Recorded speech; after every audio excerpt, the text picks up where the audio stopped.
Hi, my name is John. And my name is Lloyd. And we're the hosts of The Pint, a pop culture podcast. Lloyd, if you had to tell any of the people out there that might be listening to The Pint for the first time about anything unsavory or disconcerting we might do on the show, what would you warn them about? Well, sometimes we drop spoilers, and sometimes we swear like motherfucking sailors. Fuck yeah, we do. You heard it from him. You've been warned. Listen in.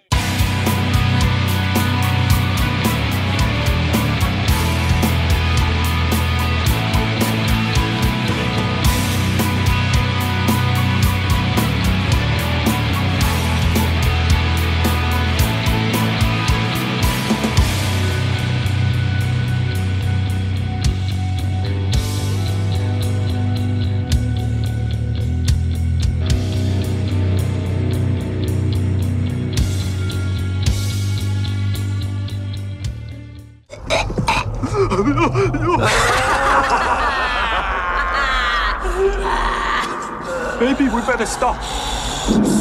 No. You finish it. Get rid of the son of a bitch. I don't know what is wrong.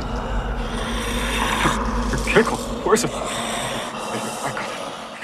Welcome to a brand new episode of The Pint, a pop culture podcast. That's right. My name is John, and with me today is my good friend Joey from So Wizard Podcast. Joe, what's going on, man?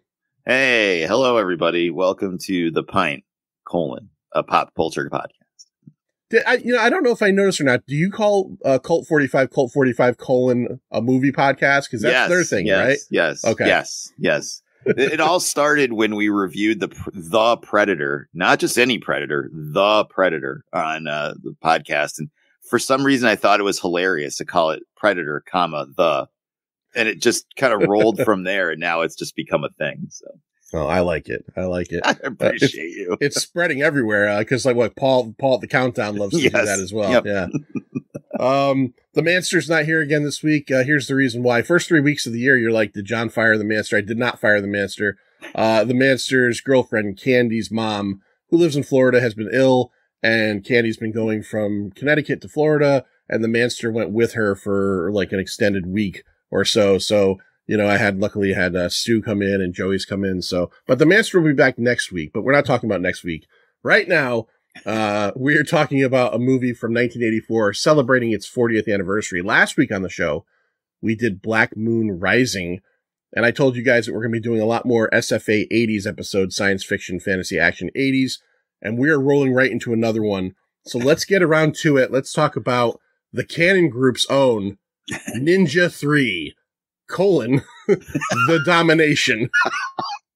Do you want me to get naked and start the revolution? All right. So one of the reasons I picked Joey for this was because Joey's a big fan of what could be considered not great movies. And I know you're also a fan of canon, but one level even further is, and we'll get into who it is in a second, is you're a fan of the two movies that the star of this movie is probably much better known for, Breakin' and Breakin' 2.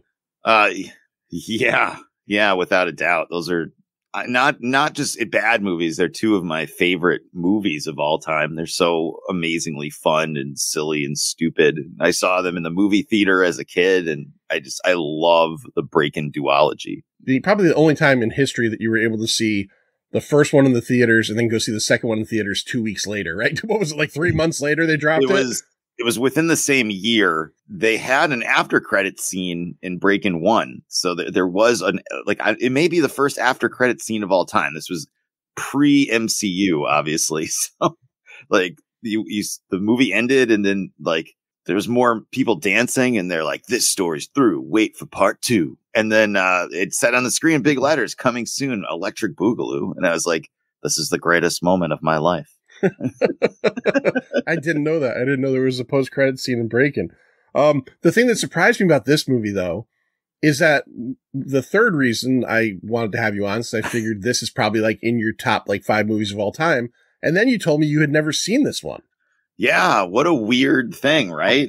It seems like it ticks off almost every box for me. Ninjas, bad movies, the star of the movie, canon from the 80s. But I legitimately had never, somehow it had escaped me for so long. I had never seen it. I remember seeing the box at the video store, So I know it's not an easy movie to watch. It's not on a lot of streaming services or anything. It's on some weird streaming service. I don't even know what it is. And ugh. Yeah, I can't do that thing where they're like, oh, free trial for 7 days. Cause I'm going to forget. I am the person. I am going to forget, and I will be paying for whatever it was, Stream Picks, for the next 2.5 years. I don't know if it was Stream Picks, but there was one movie we did on here years ago that I had to do that for. And guess what? I forgot. And guess what? I paid for like 6 months or a year of fucking Stream Picks. And I never knew. So I never used it.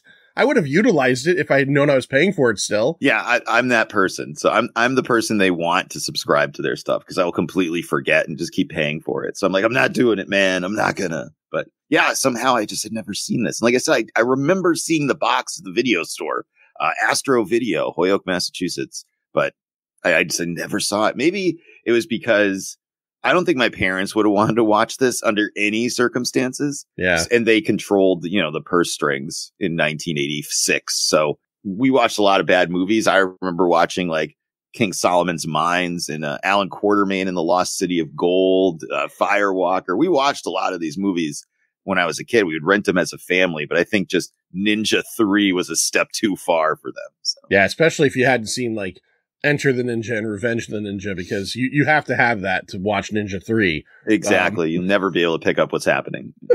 All right. So let's get into it a little bit. Directed by a guy named Sam Furstenberg.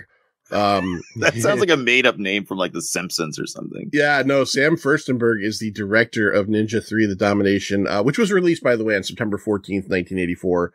Again, celebrating 40 years. Furstenberg did not direct Enter the Ninja, the first film in the trilogy. He did direct Revenge of the Ninja, the second one. He had also directed American Ninja 1 and 2 that introduced the world to the glory of Michael Dudikoff. And as we just talked about a few minutes ago, he directed Breakin' 2, Electric Boogaloo. So I could only imagine there were some days on set where like he was telling Lucinda Dickey that like, I got this script and I think you're perfect for it, baby.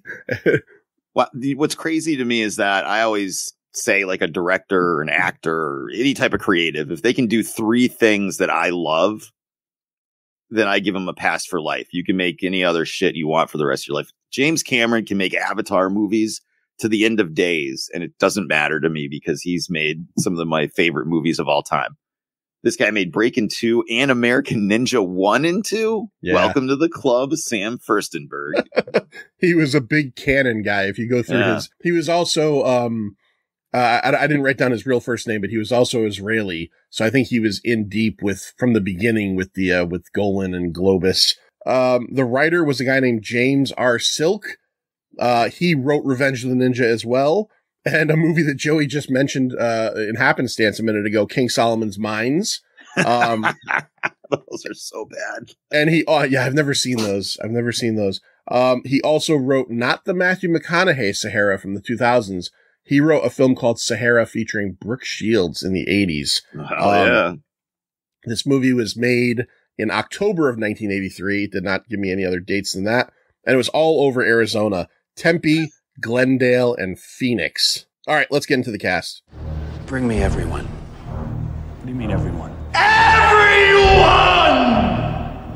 All right, leading it off is Sho Kazugi. If you are a kid about Joey and Mai's age back in the 80s, you know who Sho Kazugi is because he kind of single-handedly and kind of introduced the world to the craze of ninjutsu. Joe, were you one of those kids like me, like in your 4th grade class, like kids were bringing like ninja magazines in their backpacks, and you're talking about ordering stars and shurikens and shit like that?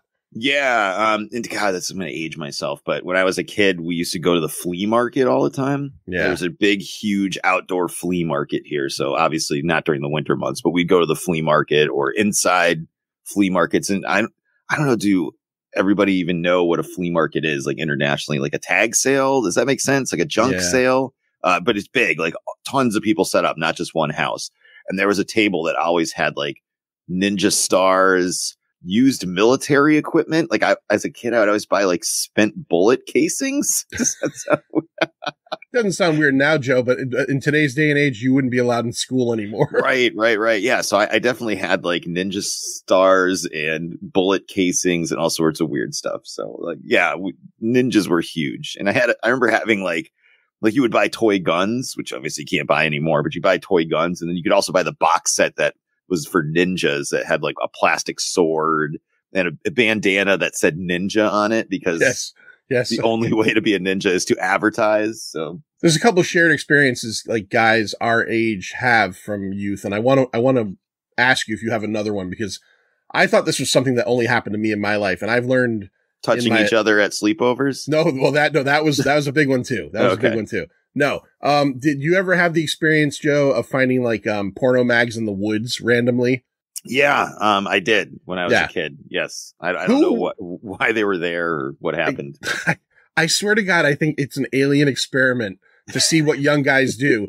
Because I tell you, the first time as an adult that I brought that up, I figured I was going to be looked at like cross-eyed, and every guy I was with, I don't know, we were out drinking or something, was like, oh yeah, no, I used to find porn in the woods all the time. I'm like, what the fuck is happening out there? Like, just like wet hustler magazines from like 1979 with women and their giant bushes, just like in a box under a tree in the woods somewhere. Yeah, I imagine like the offices at Club International, they were like, all right, take these box of magazines and put them out in the woods in random places. Yeah, that's very possible. That's very possible. So in this film, Sho Kazugi plays Goro Yamada. You would never know that because they don't say his fucking name. No. He was also the fight choreographer for this film. He was also in Enter and Return, but he played different characters in each of those films as well as a different character in this film. So it's kind of like it's just like the only strand that goes through these movies is Sho Kazugi. He was also in, I've never seen it, but in like 2008 or 9, there was a film Ninja Assassin. He was in that because you can't make a ninja movie and not say, hey, what's Sho Kazugi doing right now? And he was also in Blind Fury, the Rutger Hauer like blind samurai film. As mentioned before, Lucinda Dickey plays Christy Ryder. Obviously we said she was in Breaking 1 and 2. She was in a horror film called Cheerleader Camp. And then Joey, I don't know if you know this or not, but this is going to get your nipples hard. She was one of the background dancers in Grease 2. Oh, hell yeah. Yeah. That's amazing. Now I got to watch my limited edition Steelbook Blu-ray of Grease 2 and try to find her in the background. I love Grease 2 as well. Big fan. Cool writer. I messaged Joey the other day while I was watching this movie. We were going to record a few days ago and we had to postpone, but our exchange was basically, I said to Joey, Lucinda Dickey is ball-drainingly hot in this movie. And she really is. There's something. She plays a telephone line person who's also an aerobics instructor. And half of her scenes are in sweaty 80s aerobics clothes. It's pretty amazing. Yeah, she is loin achingly hot in this, in an 80s way. Yeah. Yes, very much so. She retired crank up the Scorpions and like drive around in a car with her. Yeah, a Trans Am, absolutely. Yes. She retired from acting in 1990. She was mostly known as a dancer. Her husband is an executive producer, and has been from the beginning on Survivor. So something tells me she doesn't need to work ever again. I did look her up, and I gotta say, she's still kind of got it, man. Still got it? Yeah, not too shabby. You know, she's going to the gym and taking care of herself with that Survivor money. Jordan Bennett plays Billy Secord, who is a cop who is Christie's boyfriend, who is also Steve Carell mixed with an Italian guy from the 1980s. He has multiple scenes in a tank top, and he's his shoulder and back hair is out of fucking control. That was what was the true domination, was his body hair over his body. It was pretty fucking incredible. Mostly, he was a stand-up comedian, I guess, and mostly known for TV guest spots, Too Close for Comfort, Emergency, The Waltons. James Hong, who everybody should know, character actor God, 94 years old, still alive. Plays Miyashima. He was in Blade Runner. He was in Big Trouble in Little China. Of course, David Lopan. And he was on Agents of S.H.I.E.L.D. Agents of S.H.I.E.L.D. He was, and recently in Everything Everywhere All at Once. So he's been around forever. Just a couple more. David Chung plays Black Ninja Hanjuro, which I'm assuming is the evil ninja in this film who doesn't wear black. And he isn't black. It's true. Yes. So he's not a black guy, and he doesn't wear black. He wears like this kind of like almost gray ninja outfit, but he's He black was like ninja. khaki. It's like the Gap ninja. He is like he's like the Banana Republic ninja. That's right. He was in let's see, he was in Out of Bounds. It was a film with Anthony Michael Hall. He was in Repo Man as well, and Missing in Action Part 2. And then finally, Dale Ishimoto plays Okuda. But funnily enough, because they don't say names in this movie, I don't know who the fuck that is. I just wrote it down. So I'm assuming it's another Asian character. He was in Beverly Hills Ninja. He was in Enter the Ninja, and he was in MASH. So that's that. Joe, as we get right into it, this movie, man, like, it starts off, it gets right to the point, right? We just got a guy golfing with his babe girlfriend and a bunch of fucking like security guards. What's happening here, Joe? I honestly don't know what's happening here. And that's going to be a common theme for the majority of this movie, that I don't know what's happening at all, but I'm loving it. It's looks like it was shot on location in someone's backyard. Yeah. And a ninja attacks some, like, again, it's a canon movie. It's the 80s. So it's like straight out of central casting for like snooty white people that own a business or something, like the CEO of something or whatever. Cause like they just look so generic, and the khaki ninja just jumps out and starts killing everyone. It's fucking amazing. This is like a probably 8-minute long fucking sequence of this khaki ninja. It's a guy dressed in a suit. He goes into a cave. He finds a ninja cache. Yeah. And then he loads up and then goes down and attacks this, these people playing golf and the bodyguards. But then by the time apparently on the beach, there's just a magical cave that has a box of ninja equipment in it. Yeah. Well, what they didn't show you was they didn't show like at the base of the box of ninja equipment was a bunch of hustlers. Yeah. And yeah. Swank magazine sponsors the ninja cave. That's right. I loved the part where the guy that apparently the boss or whatever is he hits the ball over into the woods, and the guy in the suit goes to get it. Ninja jumps out, picks up the ball, and crushes it in his hands, and then starts killing everyone. So this same ninja, well, once in his physical form and once in his I guess possessive form, crushes a golf ball in someone's face and then a pool ball later on. He really likes crushing balls, sports balls. That's his taunt. That's his taunt that he's spamming in this game. That's his thing. That's his thing. Rap horn. So then the cops show up, and we just have this scene of like the cops cannot fucking stop this guy. At any point, Joe, let me ask you a question. Now, this was scored, obviously, this scene, so it had the typical probably 80s, like, like a drum beat electronic score. But did at any point, as all this was happening, could you picture the Benny Hill music happening? I could. It was comical because they could not stop the ninja no matter what he did. They were crashing motorcycles and cars, and trees were falling on them, and it was out of control. He takes a helicopter down. Yep. At one point. He takes a helicopter down, which I love the fact that it was very clearly, and again, you can't just destroy a helicopter in most movies, but this is a canon movie, so they got to use the helicopter again. And the shot is when the helicopter is going to crash, it goes over a mountain, and then you just see an explosion. And I'm like, well, that's how they saved that helicopter. But yeah, so it's just fucking mayhem. And finally, at one point, all of these cops, all fucking 19 of these cops, fucking surround this guy. And without hitting each other, I don't know how they didn't do this, they just keep fucking shooting him from around. It's like the scene in RoboCop when Murphy gets killed by Clarence Boddicker's gang. They just slay him. But Joey, does he die? Well, I was expecting him to duck, to be honest with you, based on how the scene was going, or for them to all shoot each other. But yeah. Yeah, I mean, yes, he dies, I guess, kind of. He doesn't die fast enough for that kind of fucking gun beatdown. Yeah, he's a very tough ninja. We'll just say that. He's very tough. Maybe the khaki is very like thick or something. I'm not really sure, but it's a very bullet absorbent material. Right. Finally, the way he tricks them into believing that he dies is he throws down a ninja smoke pellet and then somehow burrows himself into the earth which, by the way, is the first of 2 times he's going to burrow himself into the earth in this movie. And the cops all just, like, they think he got away. So they just all disperse.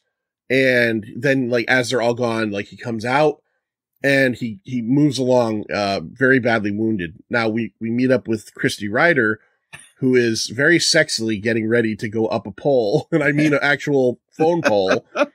Listening to her beatbox, she's got like 80s music on, and she runs across this guy. Well, do we ever see her working at the phone company again in the movie? Okay, I thought I was losing my mind, but like, well, no, you know what? There's one scene later on where she's with a guy and they're supposed to be working, and I think that the cop shows up and she leaves with him, but we never really see her do anything. Okay. Other than drive the van, really. So the ninja comes out and he starts to attack her. You know, like, what's happening here? Is he trying to rape her? What, he gets on top of her, he's choking her, but she fights him off and then she gets away. This scene makes no sense to me. She gets away. Now, here's advice that I've learned from life and from true crime shows. Women, if a man's attacking you and you get away, keep running. If he yells out something to you, don't turn around. Because that's what happens. He yells out to her. He's like, hey, in Japanese, hey. She turns around and looks at him. And then, much like in Star Trek II, The Wrath of Khan, he mind melds with her. There's no other way to put it. This has now become, if you didn't know, Ninja 3, The Domination is not just a ninja movie. It's a fucking Exorcist movie as well. Yes. Joe, did you know that going into this? I did, because I knew about the movie, but it's pretty weird. It's very weird. So he possesses her, but they don't really come out and say it, but she clearly feels kind of weird. But then we get into her life. Like, she's at one of her aerobics classes. She meets up with the C-Chord character, and he's just this is a guy that does not take no for an answer, by the way. Guys, if you ask a girl out once, she says no, just move on. It's 2024. But it was 1984. So in 1984, you just keep fucking pushing. That's right. You just while keep wearing a tank pushing. top, but it looks like you're wearing a sweater. Yeah. Well, although honestly, if it wasn't for like 70s or 80s men's attitudes, me and you might not be here, Joey. That's true. Who knows? It may not exist right now. So we might not exist. Our moms might have said, no, I don't want to go out with you the first time. And then by the 19th time, she was just like, fuck it. I'll go out with you. My mom probably wished she did. So, so he's kind of pestering her a lot, but he seems to have an interest in her. She goes to a aerobics class. This is a crazy scene, Joe. The woman, getting accosted in broad daylight by the guys at the aerobics class. What the fuck was that all about? What was happening? Like, she went outside and it was like, were they 2 in the afternoon? Were they like, so I didn't really understand, like, were they like just harassing her? Because it seems like it's supposed to be they're just harassing her, but then it also has weird tones that they were like going to rape her in the alley behind the gym. Yeah. In daylight at 2 in the afternoon as well. But then when Lucina Dickey confronts them, which obviously turns into something else, but when she starts confronting them, then all of a sudden there's a crowd of people there watching, but they're also now pushing her around and acting like they're going to rape her. So like, what was the crowd of people going to do? Like did they just gather there to be like, oh shit, someone's getting raped, let's go hang out, Not just the crowd of people watching a potential rape, but one of them is the cop. Yeah. And he does nothing. He's watching it. I'm watching this going, you're a fucking cop. Like, just step forward, pull your badge out and go get away from her. No, he's watching it. So she ends up, Christy Ryder, now possessed by Black Ninja, kicks the fuck out of these dudes. And so this is where we start to get kind of like a feeling that, that she is being possessed. As the movie progresses, kind of hard to go in order in this movie because it's kind of like watching a fever dream. Yeah. But more and more stuff starts to happen. She does eventually end up going out with Billy C-Chord. Joe, the sex scene, she uses V8 juice, man. Like, so what happened? All right, I don't. Again, this movie is hard to follow, and a lot of it doesn't make sense. But I don't understand how they started dating at all, because he was questioning her about the ninja. And then he's like, he wants to date her. And she's like, no. And then next thing you know, they're like banging at her apartment. Like, what? Yeah. Is that how that works? I mean, it's been a long time since I've had to go on a date, but is that how things work? Or well, maybe in was it 1984. easier back in 1984? Because that never happened for me, you know? Yeah. We missed the sweet spot, you know. I guess so. The 90s was our era, and it wasn't that easy. But yeah, it just seems like she it was all frosted tips and chain wallets, unfortunately. But Jenko jeans. That's right. She finally like acquiesces apparently to his charm. She says like, you know, like he says we can go back to my place, and he says a couple things like, you know, we can have a beer, and she's like, no, I don't. That's not healthy enough. And then she says we can go back to my place, and she also says it in the weirdest intonation. She says, "I got Viet juice," and I went, "Is she talking about V8?" Because she says Viet. And I'm like, is Viet like some kind of like Asian drink that I don't know about that like she happens to know about? No, it's V8 juice. She gets him back to the apartment. I just want to not to sound like a prude, but you know, I can't go have a beer with you because it's not healthy, but we can go back to my house and have unprotected casual sex like that. Yeah. That's fine. But in the 80s, in the early 80s, when AIDS was rampant, and no one knew what it was or how to treat it. Yeah. This is a great idea. That must have been Khaki Ninja's idea. I'm sorry. Yeah. He didn't know about it. This was probably right in that sweet spot in the 80s where everybody thought it was a gay disease. So they're like, oh, we could just fuck all day long. It's not a big deal. Right. Well, Khaki Ninja's like, I'm in a girl's body. I'm getting fucking laid. Khaki Ninja's like, I gotta see how this works. Khaki Ninja's like, I've had so many fantasies about this, and it's finally fucking happened. That's right. All that sissy hypno I watched is finally paying off. So fucking macho Italian Steve Carell, enter my ninja. Oh Jesus. So the way she seduces him is she goes, I think, and changes into something more comfortable. And then she comes out and gets on the bed and she pours V8 juice down her chest. Now, look, I'm going to be totally honest with you. Lucinda Dickey in 1984 could pour fucking, I'm trying to think of something I hate. She could pour fucking ranch dressing soda all over herself. Yeah, exactly. She could put celery stalks across her body and I'd eat them off of her. But like, I'm just trying to think, did the writer, did Golan or Globus, did Sam Furstenberg say, you know, it's going to be really fucking sexy is when she pours V8 juice down her fucking chest. But it works because, you know, they get it on. And from that point forward, they have this weird relationship where the whole movie, Joe, seems to be about her kind of realizing that she's like a were ninja and him just kind of telling her, oh, everything's okay, babe. Right. Yep.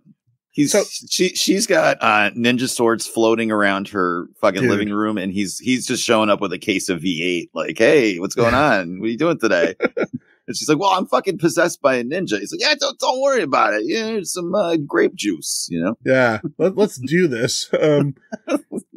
Another confusing factor in this film, Joe, I wonder if you thought the same thing was, so as the movie goes on, we start to get different scenes where we realize that she's being triggered. And the reason when she gets triggered and turns into the Khaki Ninja is when she sees the cops that blew her away. Mm-hmm. But what I kept thinking was that the cops didn't like do anything wrong to you. You were murdering people and they were just trying to stop you. Why is this ninja so mad at it? He's a hypocrite. He's so fucking mad at these cops. And the cops were, even though the cops kind of all, for the most part, proved to be scummy human beings, they were just doing their fucking job. Did you find that weird? Yeah, and during the chase at the very beginning of the movie, at any point he could have like disappeared. Clearly, like he didn't have to keep killing and antagonizing the police, which then led to them shooting him in a circle. So yeah, I mean, but he's a weird guy. You know, he calls himself Black Ninja while wearing khaki. I mean, he pours V8 juice on himself while banging hairy police officers. He's a weird guy. You know? Yeah, you're right. He possesses arcade machines. I mean, he is a weird guy. Oh, dude, she has an arcade machine in her house. She has in her house. She has one of those things that's usually on the top of a building. Those that spinning thing. You know what I'm talking about? Yep. That's usually like on the top of like heating units. Her apartment's a fucking mess. So that happens, and eventually, the cop Secord starts to believe that she is possessed by a ninja because all of his cop friends keep getting killed off by her. Yeah.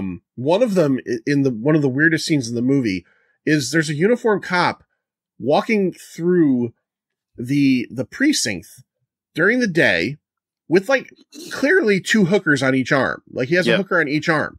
Yep. And they're like, oh baby, we're gonna have such a good time. And I'm thinking to myself, I know the 80s was a different time, but was it ever okay for a cop at his job just to like clearly walk out with a couple of the hookers he probably just arrested? I mean, if it was, we certainly picked the wrong profession, I guess. But yeah. I liked when he was like, you ever see the inside of a police car? Yeah. Or something like that. He's like, you ever ride in a police car, baby?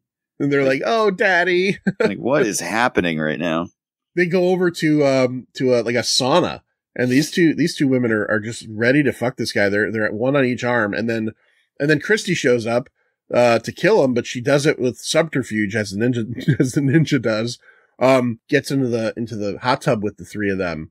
But the reactions of the women is great. Like the blonde girl's just like, back off, bitch. Oh my God. Well, and then, Christy starts, kissing the police officer, and one of the girls is like, let's get out of here. And the other girl's like, I want to see what happens. Yeah. Like, you know what's going to happen. Of all people in the world, you should know what's going to happen next. You are a prostitute. You would think also a prostitute would be like, this is just another Wednesday. I don't need to see what happens here. Right. I'm going to go. It's not like it was like this happened and it was like me at 16 who didn't even know how like to hold a girl's hand was sitting in the hot tub. Like you know what happens. She's got one of those like little poisonous ninja rings on. She's kissing the cop, and then she pulls the cork off of it, stabs him in the back of the neck, and then she fucks up these 2 girls. She rips the ring across one girl's chest, the blonde girl, and then she just garrotes the fucking other girl in the pool, kills the fuck out of her, leaves them in the pool like a bunch of turds. And at this point, this is where Billy C. Cord is like, I believe you. He says something to her that I found weird, and I wanted to look it up. He says, an officer in our Asiatics division knows of this guy that can help you out. I'm going to take you there. And I thought to myself, do police departments have special divisions for Asian crime? Or was that just a made up thing? I have to look this up. If anybody out there knows, please contact us here at The Pint. So I figured like certain police departments must have like ninja divisions when they have to handle this stuff. That's what I'm saying. It's like I was in the 80s, like ninjas were everywhere. So if there were a lot of ninja things going on in your city, I guess you have to have these kind of departments. Ninjas were everywhere, but later in the movie, when Billy Secord discovers that this is a ninja, he's like, "What is a ninja?" I'm like, "How the fuck are you living in the 80s?" My mother knew what a ninja was in 1984. And I should mention this, by the way. I don't know who brought him in because they don't explain it, but these 3 kind of like monkey looking dudes, meet Sho Kazugi at the airport. He has been sent over from Japan to, I guess, investigate this. So we start to get he's got a eye patch. Yep. He's like Snake Plissken, Snake Ninjakin. He shows up, and then we just get scenes where he's kind of like showing up, kind of like checking in on the carnage as all this is happening. They bring Christy to David Lopan's house, and this is an exorcism scene, I guess, right? Yeah. Joe, the scene's crazy. What the fuck happens here? So they chain her up. It's hard to describe. Like, so she's not on the ground. So the chains are across this room, and she's like in the middle of them hanging. They try to exorcise the demon out of her.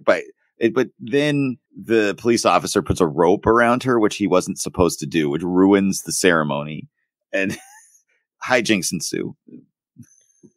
At one point, so this is the first time she becomes outwardly possessed. Her hair turns, she gets a gray streak in her hair. She's speaking Japanese. They kind of try to give her the exorcist voice a little bit.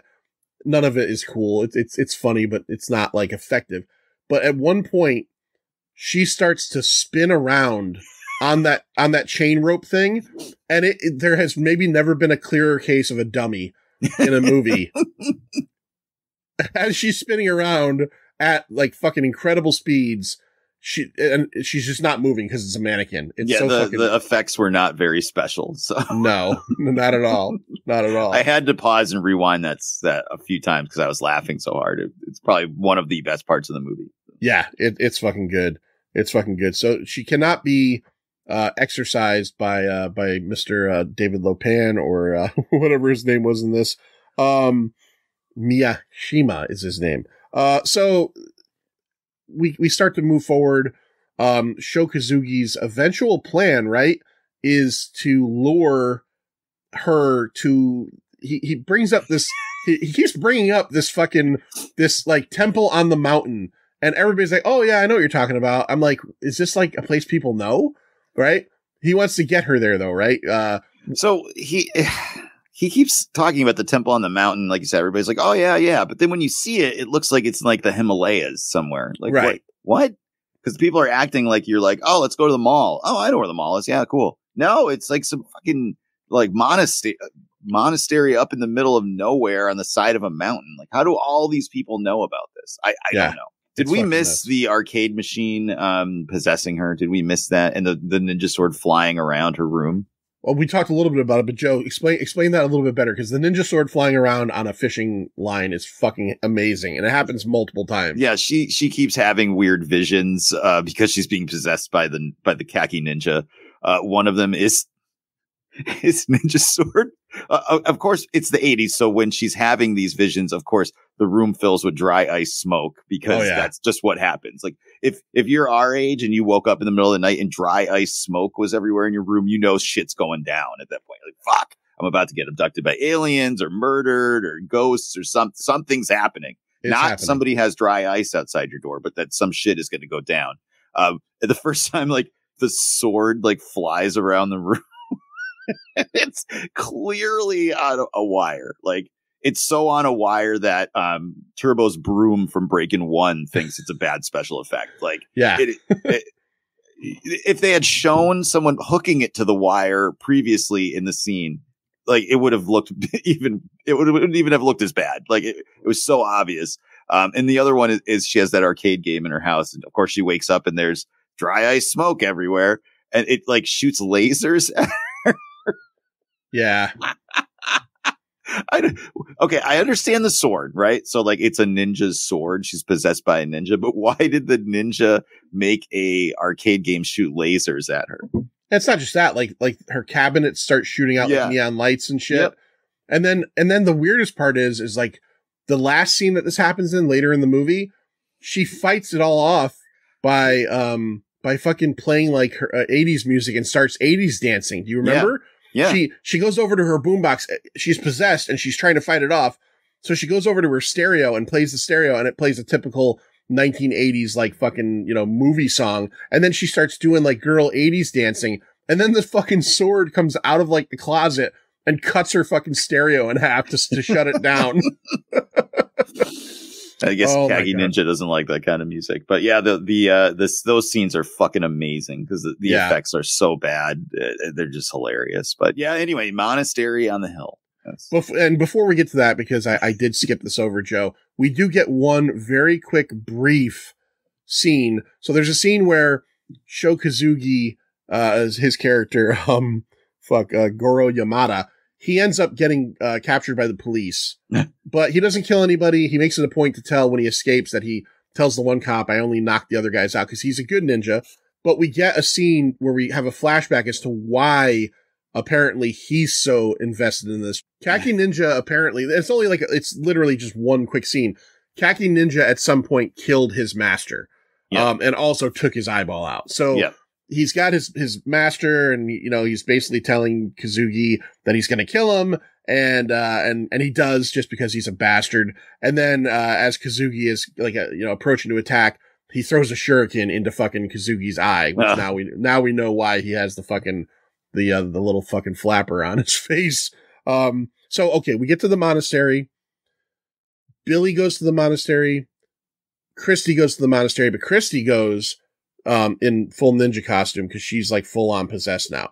Yeah. Actually, this reminds me, Joe, and I wanted to ask you this because I wasn't sure if I was seeing it or if it was actually something they did.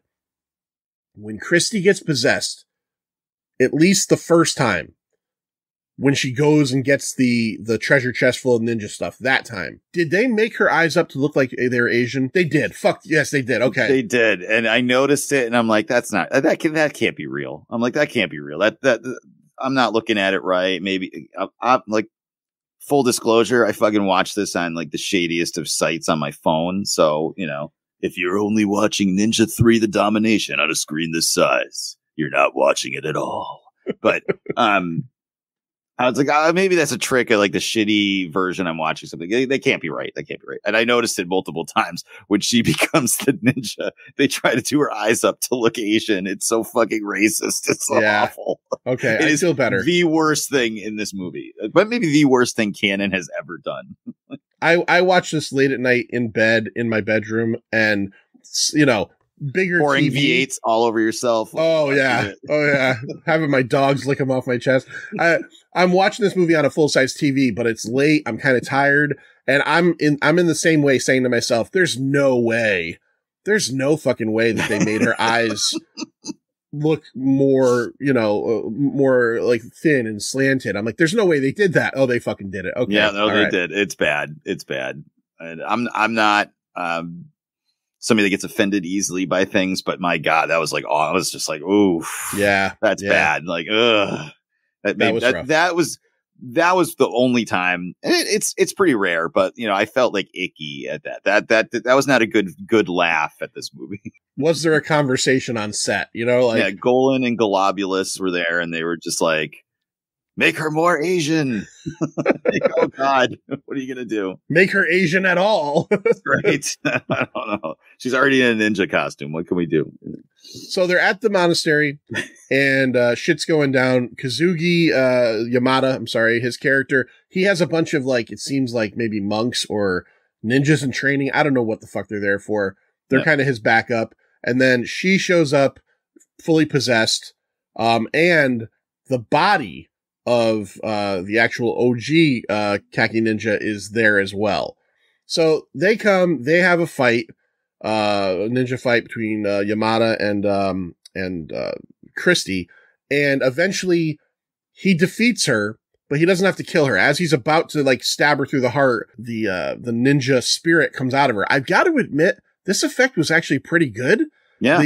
I was surprised. I was like, it's very much an effect of the 80s, but it didn't look like total shit. Spirit comes out, dances around the room, and then goes into the body of black fucking ninja, Khaki Ninja.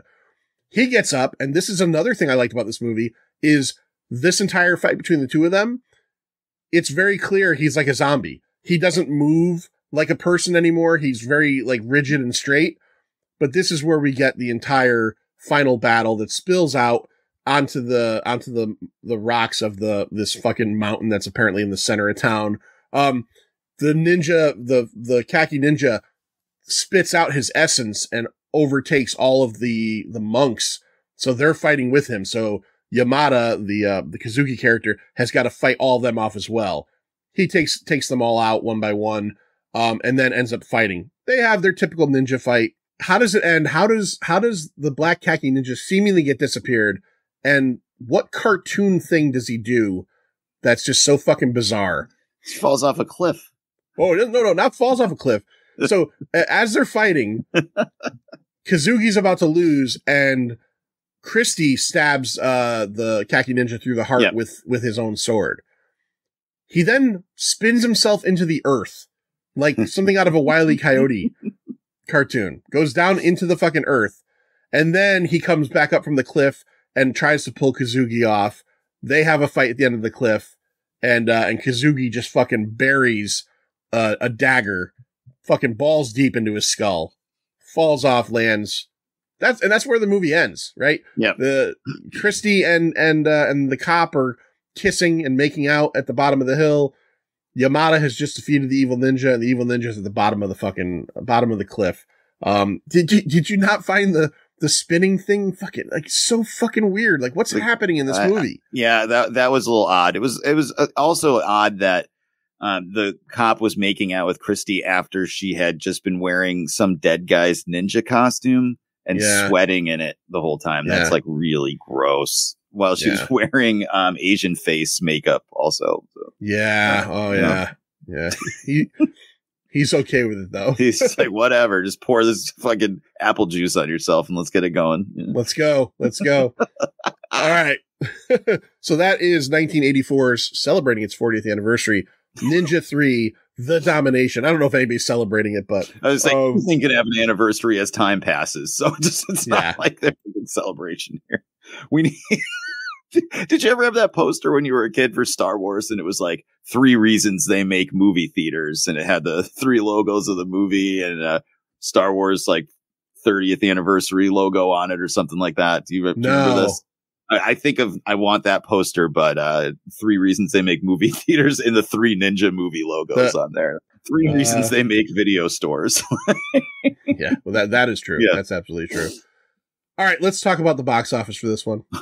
Where's the money? When are you going to get the money? Why aren't you getting the money now? And so on. So please, the money. No surprise here. Well, actually, I didn't write down the box office. I always do. I forgot to. So I am currently on Box Office Mojo, which, by the way, is where I get all of our stuff. If you've never checked it out, check it out. So this is crazy. I would not have expected this. But we're going to go through the top 5 first. Top 5 for week ending September 16th, 1984. Number 5, The Woman in Red. That was Kelly LeBrock, wasn't it? I think. I remember the box at the video store and thinking it looked like the most boring movie on earth. So. Yeah, I think it's Kelly LeBrock. 5 weeks out, it made $2.1 million. Number 4, 13 weeks it had been out at that point. It made $2.2 million. The prequel to a little known Netflix show called Cobra Kai. It's The Karate Kid. Number 3. My family contributed $4 to that. So there you go. I certainly saw it. That's for sure. Number 3, 8 weeks had been out and made $2.4 million. A movie I have never seen, Purple Rain. You've never seen that? I have honestly never seen Purple Rain. No. Oh my God. You need to have Mark on here and remedy that immediately. He loves that movie. Oh, then I'll have Mark on. Absolutely. Mark, if you're listening to this right now, come do Purple Rain. It's also celebrating its 40th anniversary. Probably a little more celebrated than Ninja 3, The Domination. Just a little bit. You know? Very possibly. Number 2, out for 5 weeks, $3.3 million. Tightrope, which I know is a Clint Eastwood movie. I'm not sure if that's a Dirty Harry movie. I do know it's a Clint Eastwood movie. No idea what that even is. Yeah. Joey, I'm going to give you one guess and one guess only. The number 1 movie, it had been out for 15 weeks, which is fucking insane thinking about today's box offices. $3.4 million. Just think of a huge movie from 1984. What do you think was number 1 in September of 84? 15 weeks, so it came out probably in June. What the hell came out in 1984? I'll give you one more hint. Okay. A sequel for it, it's multiple sequels in now, is coming out this summer. Mad Max? Ghostbusters. Oh, Jesus. Yeah. Okay. Yeah. This is what happens when you get old, kids. I mean, I'm hip now and wow. I'm sorry. Ghostbusters. Wow. Yeah. I saw that in the movie theater too. So I still haven't seen the newest Ghostbusters. So the sequel is probably out as well. It's fine. It's not bad. I would suggest watching, especially if you don't have to like leave the house or can watch it on streaming or something. I've had a good time with it. Worth a watch. All right. I'm not like going to run through a fucking brick wall over it, but compared to Ghostbusters 2 and Ghostbusters : Answer the Call and, just about everything Ghostbusters since 1984, except for some episodes of the cartoon. Yeah, we'll take it. Yeah. Ghostbusters 2, man. I don't get like people love that one. And I did not like that back in 1989. I think people like it for the same reason I like a lot of movies. When I was a kid, I love Grease too. I make no assumption on that, or I don't try to hide that. But the reason I love it is because when I was a kid, it was on HBO like 15 times a day. And I used to watch it nonstop. So I think I saw it before I even saw the first one, to be honest with you. So it's like, if the sequel's like this, imagine what the first one's like. But yeah, I mean, you see stuff a lot and you're like really young. You usually, build an affinity for it, Yeah. Yeah. The thing that's crazy about the box office for that week is that I would have assumed Ninja 3: The Domination would not even be on the charts at all. Yep. It's number 7 for that week. Wow. It came out that week, obviously, released in 530 theaters, and it made $1.7 million. This movie, I don't know the budget. I didn't write that down, but this movie, I do happen to have Wikipedia pulled up, and the budget was $2 million. So right there, it must have made its money back. Yeah, and it's saying a total box office was 7.6 million. So wow.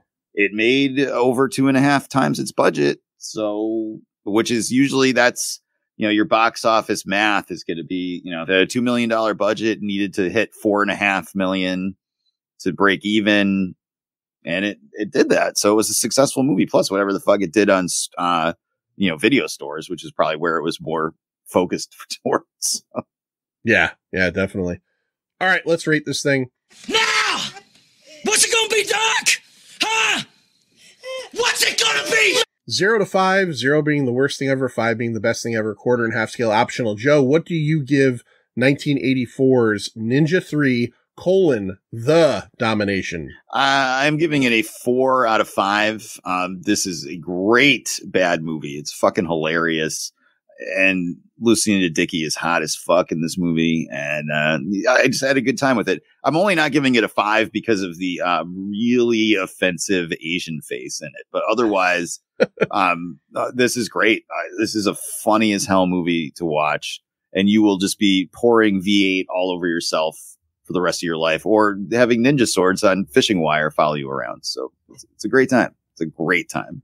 If your sexual activity, anybody out there listening from today forward, does not start with V8, then you're just not fucking right. I'm literally about to just go walk in the kitchen and pour a can of V8 over my wife's head and be like, let's get it on. So I will be getting divorced soon, in case anyone out there is looking. Before the divorce, a punch in the face is probably coming. Right. Yeah. If anyone's into unattractive, overweight guys with hairy shoulders, I'm coming onto the market soon. So. And he's wearing a tank top right now, so I can attest. I can attest for the hairy shoulders. Come get it. I'm going to give it a 3.5. I had a great time with this. I have definitely seen Enter and Return or Revenge of the Ninja as a kid many times. I haven't seen either of them in quite a while. But they both, by memory, seem to try to focus a little bit less on the cheese factor.